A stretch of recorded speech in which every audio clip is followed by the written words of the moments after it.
Everybody, this is Dream. We have a 3-game college basketball slate that starts at 5 o'clock.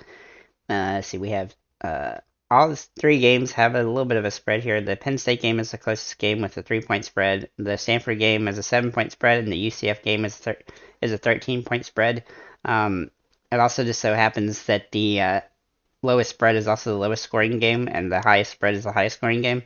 And UCF and Stanford have the highest scoring teams on the slate by quite a bit, by over 10 points over the next best. So I think both those teams are definitely going to be teams you're going to look at.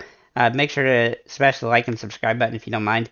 It really helps the channel. So let's go ahead and get into the players I do like today, and then I'll get into a breakdown of each individual team at the very end.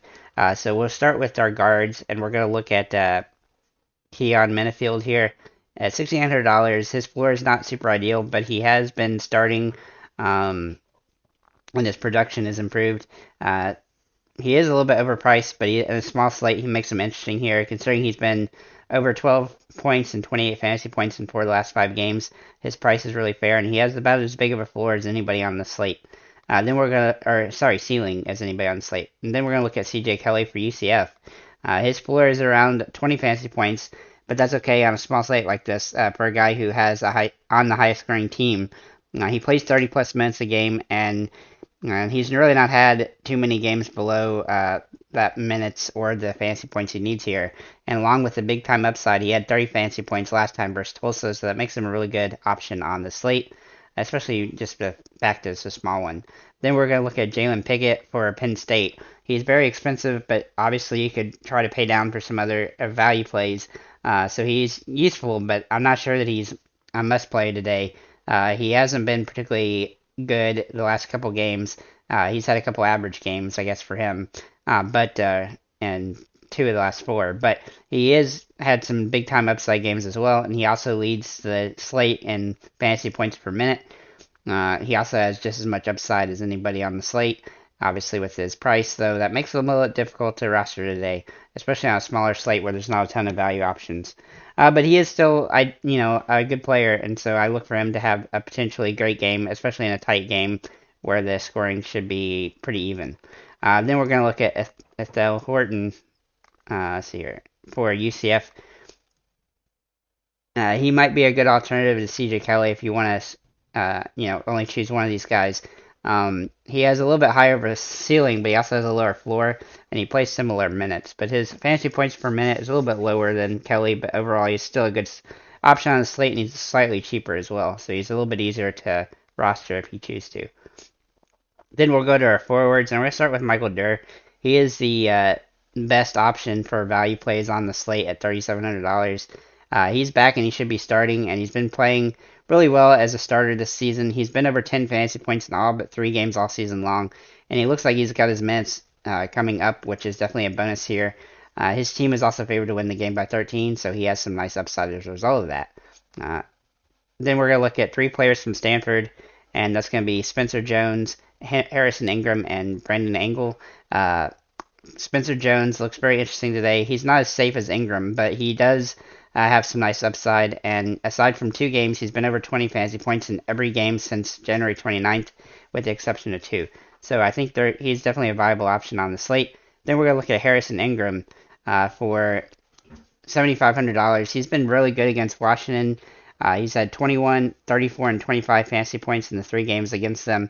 And he has a solid floor here, and he's been really decent as of late. His team is also projected to win and is the second best scoring team on the slate. His rebounding and assist numbers have really come up recently, which helps make him viable on the slate as well.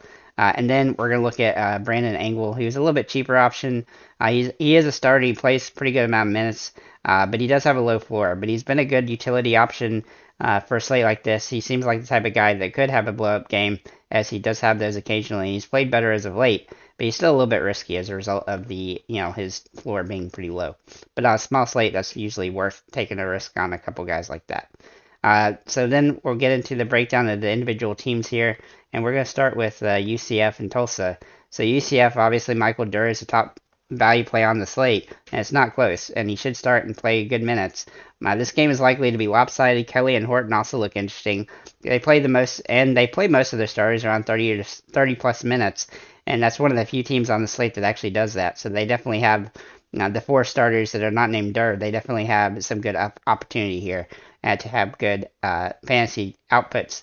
However, there is a little bit of a risk of them not playing a full complement of minutes just simply because of the potential for a blowout.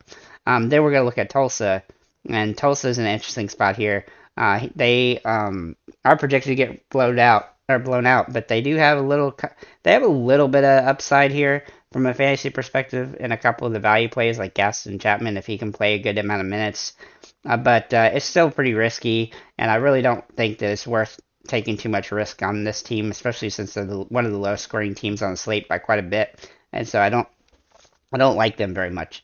Then we're going to look at Washington and Stanford, and for Washington, the forwards look really good here. Or sorry, the minute field looks really good here. You could also make an argument for May and a small argument for Brooks, but I would probably stay away from those latter two simply because there are better options at their prices. But if you wanted some contrarian options, they would be a way to potentially go. As for Stanford, they are projected to win the game by 7 points, and their forwards look really good here. Not so much about their guards. I think they're a little bit overpriced, but they do play most of their players around 28 minutes, and that should be good enough here to have a couple of them 5x and pay off for us in the slate, especially on a small slate like this. They're probably worth the risk since they're the second highest scoring team on the slate. And then we'll get into Rutgers and Penn State, and we'll start with Rutgers.